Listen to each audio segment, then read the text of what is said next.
Friends, it's Jessica from Three Rivers Homestead coming to you from my kitchen here in Northwest Ohio. It's a beautiful day. We have some amazing weather here. We are almost at our last frost date and just the growing season is in full swing. I actually have an incubator full of chicks that are due to hatch any minute. Many of the eggs have pipped, so you might hear chirping through the course of completing this video. So it's very exciting. Those are going to be some of our meat and our egg-laying flock that we're adding to this year. We just today took our steer to the butcher to be processed. So we are just in full swing in the 2024 food growing and preserving season. And so that's what I want to discuss in this video. It's been a long time since I've just had a chat with you like this. And one of the most common questions I get, because you guys know I do a whole lot of food preservation. In fact, I have an entire challenge I do in the month of August across social media platforms, the Every Bit Counts challenge that is focused on food preservation. And so a lot of people ask me, how do I decide what I'm going to preserve, how much I'm going to preserve, the method I'm going to use, because there's so many different options for preserving individual food items. And that really isn't a topic that I have addressed in a video yet. So today I'm going to address that. Now, I have done a video before that I'm going to link in the description that touches on how to garden plan with canning and food preservation in mind. So in that video, it'll touch on how much you need to grow of a certain item in order to accomplish your food preservation goals. So maybe this many rows of green beans and this many tomato plants or whatever. You can find that information in the other video. But for this video, we're just going to kind of touch on how I prioritize the ways in which I'm going to preserve various items, information like that. So why don't we go ahead and jump in and get started. So the reasons for preserving food can vary across different individuals and homesteads. There are a lot of different reasons that people choose to do the things that they do. Number one reason might just be it's a way to use up an abundance. Let's say you planted way too many zucchini plants. It's a common problem amongst gardeners and homesteaders, and you can only give away so much extra zucchini. Preserving it just becomes a way to prevent all that excess from going to waste. So there's a component of food preservation that is just simply about, I have these extras, I'm going to preserve them in whatever way possible to prevent it from going to waste so I can use it later on. And so that's one reason people can or preserve food. Another reason people can and preserve food is during the months where you're not actively growing food. For us here in Ohio, that would probably be November through maybe early April. A lot of people don't want to have to rely on grocery store food. So they grow extra and preserve it so that they can know what's in their food during the season when they aren't able to grow fresh food. So there's a component of preserving for that reason. For some people, it's about preparedness. They just want to have extras, so they can and preserve food so they can stockpile a little extra in case there comes a time where, for whatever reason, maybe it's job loss or economic instability, whatever it is, they would rely on their food storage to get them through that period of time. And then I think a final reason, and the reason that I find myself doing a lot more food preservation lately, is that it has to do with convenience. So whether or not I'm cooking the food right now fresh, or I'm going to preserve it now while I have it available, it has to be cooked. The vegetables and the meat, they're going to be cooked. And so canning or preserving food is a way to do a big batch of cooking and getting foods in a jar, shelf stable, to make for really easy meals later on. And so some people might choose to do things like freezer meals and things where they do big batch cooking and get it in the freezer to make their life a little easier down the road. For me, I find food preservation, canning in particular, to be a great way to do that. So I just thought I would bring up those different reasons for canning or preserving food, because everybody is going to prioritize different things. And I find even myself throughout my journey of preserving food, my priorities have changed. And right now where I am at, I am in an extremely busy season in a very different way than it was maybe 3 or 4 years ago. My older children are all teenagers now. They've all gotten very busy with extracurricular activities, with homeschool co-ops and groups, and they all have friends and things that are pulling them away from home. We find ourselves outside of the house often during the time where I used to be prepping dinner.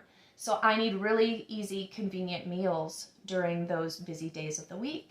I also find that our homeschool work is just taking up a lot more time during the day than it used to maybe 4 years ago when the children were younger. Now that I have high schoolers, it's just, and more students because the younger ones have grown up to be school age, it's just, I find that lunches, especially during the busy school season of the winter when we're really focused on our academics, lunches can be very hard to get on the table when I'm busy and distracted with schoolwork. So preserving food for me right now is a lot about convenience. So when I talk about my plan for preserving, I have convenience in mind. So why don't I go ahead and start now. I'm going to talk to you about how I made a plan for what I'm going to preserve this year. So as with everything, you guys know I'm a planner. I like to have lists made out. It just really helps you when you are being pulled in a lot of different directions to just organize your thoughts and get them, on a piece of paper out of your mind where they might be jumbled up.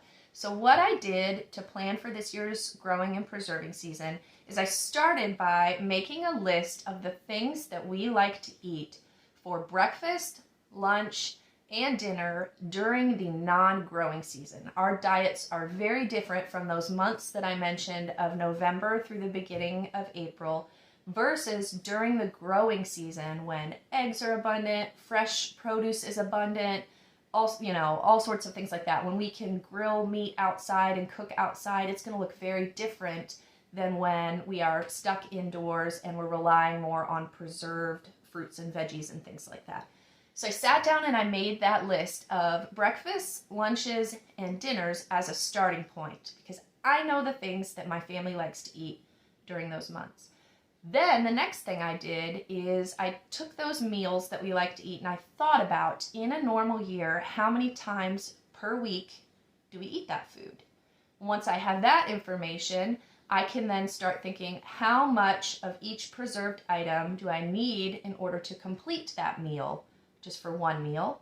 I multiply that then by the number of times we'll eat that in a month, and that gives me a starting point per month of how much of each preserved item I need to get in jars. So let me show you an example because that is probably sounding confusing.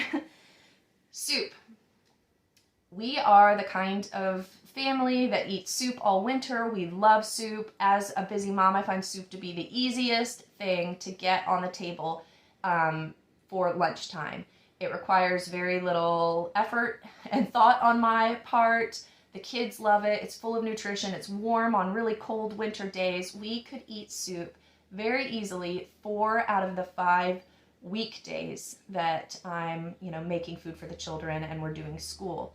So with that in mind, I know that we 4 days a week are going to eat soup.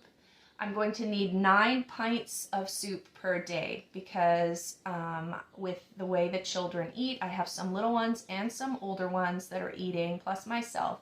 So if I balance all out, each day that we eat soup, I should probably make 9 pints of soup per day. And so that's 36 pints of soup that I need in jars per week.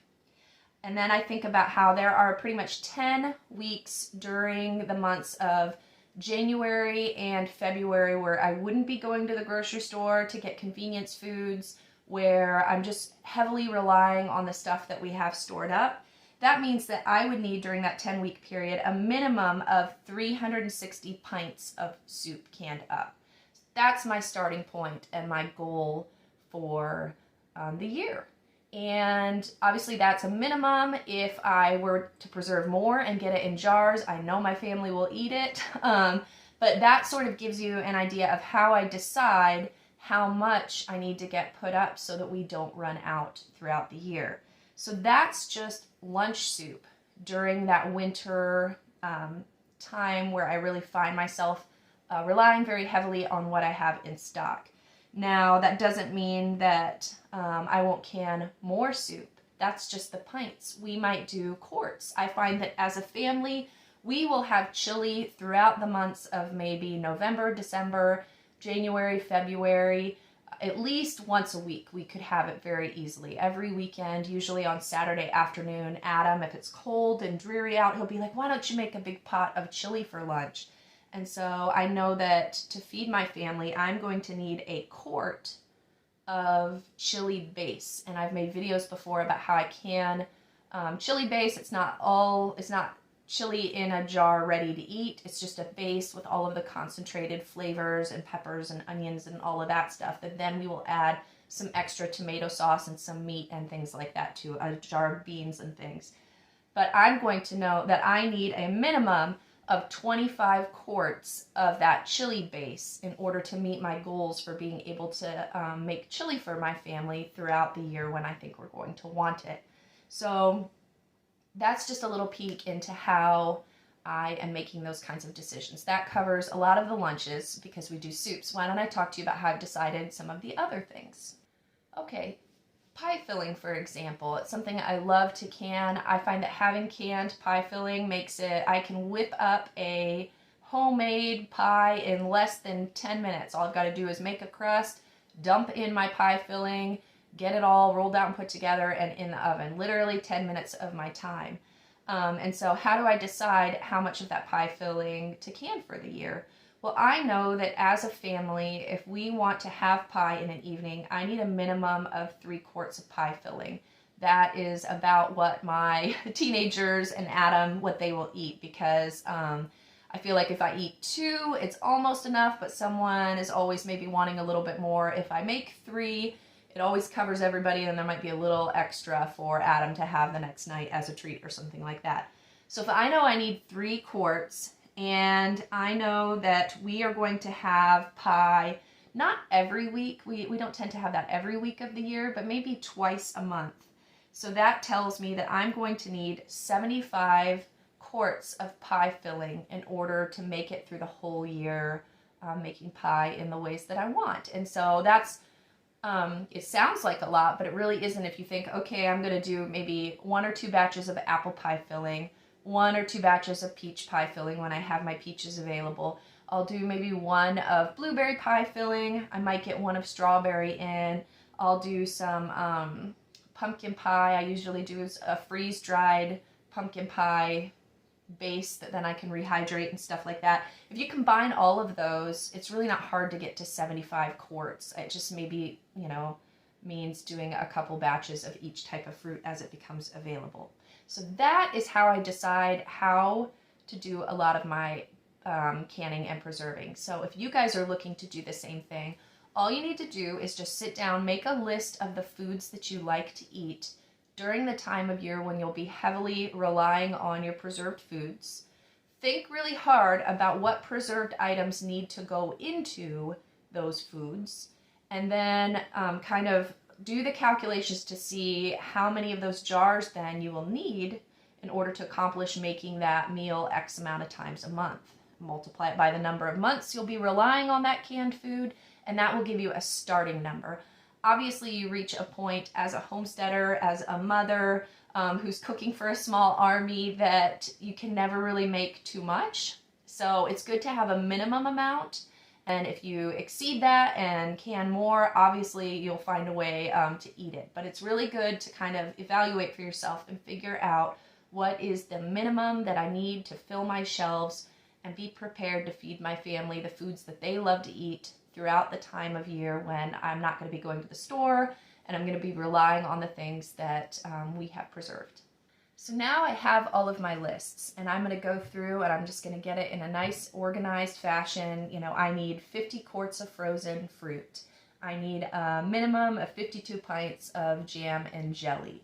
I need a minimum of 360 pints of soup. All of those things that I'm going to list down. And then as I start preserving things, you guys know as part of the Every Bit Counts challenge that I do, I very rarely do really huge canning days where I'm just doing like quarts and quarts and quarts of something at once. I tend to do small batches here and there as I can find time to do it in my life as a homeschool mom and everything else I have going on. And I'll just start crossing off on my list. Okay, I did 2 batches of pie filling today. Cross it off, subtract that from the total amount of pie filling I need from the year, and then that lets me know how much more I need to do to meet my goal. And that's what I'll just continue to do throughout the growing season. And then, Lord willing, by the end of typically September, we are looking good, the shelves are full, and I have met all of the goals that I have made for the year. So here are some of the changes to my food preservation that I am making this year. I've told you that I found myself in a really busy season. I'm finding myself in a season where I am relying very heavily on my crock pot to cook meals throughout the winter, especially when we're very busy with activities. And I know that next winter we are going to become even busier because my girls want to increase the number of ballet classes that they're taking. So we might be gone even another evening out of the week.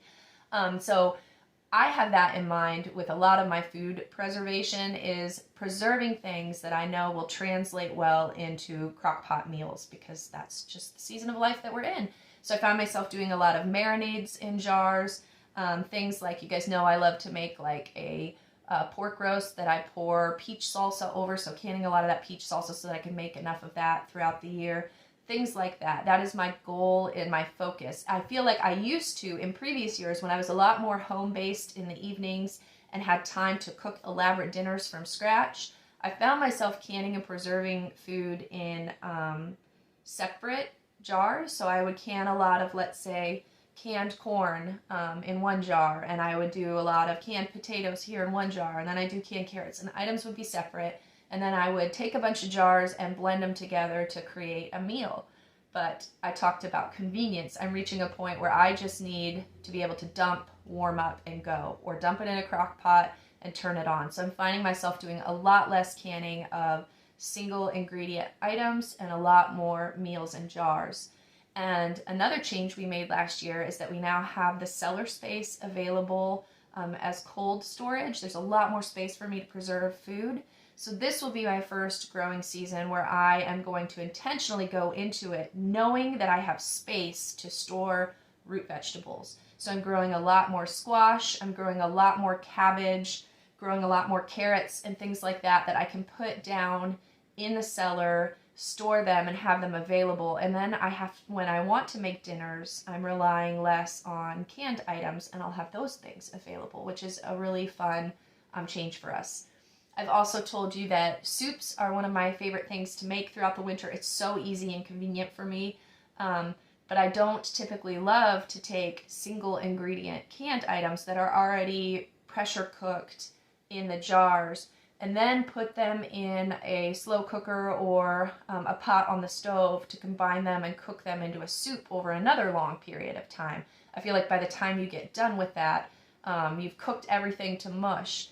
So my preferred method these days is freeze drying a lot of single ingredient vegetables. Things like sweet corn, I lay it out and freeze dry it, and then I can put it in quart jars freeze dried, and then when I make soup I can just sprinkle it in, and that item is only getting cooked once instead of getting cooked through the canning process and then cooked again through the soup making process. So I'll be doing a lot of that you'll see coming up this year. So I won't go into great detail about everything that I'm planning on preserving this year. You guys will see that in coming videos as we go through the Every Bit Counts challenge. You'll see a lot of the canning projects that I do, and I hope you guys are excited about that. I love it. It's probably one of my favorite times of year, between the pantry challenge where I'm showing how I use the things that I preserved, and then the canning challenge, the preservation challenge in August. I just love sharing canning recipes and food preservation ideas, and then getting other ideas from everybody else who participates. I hope you guys are excited about that.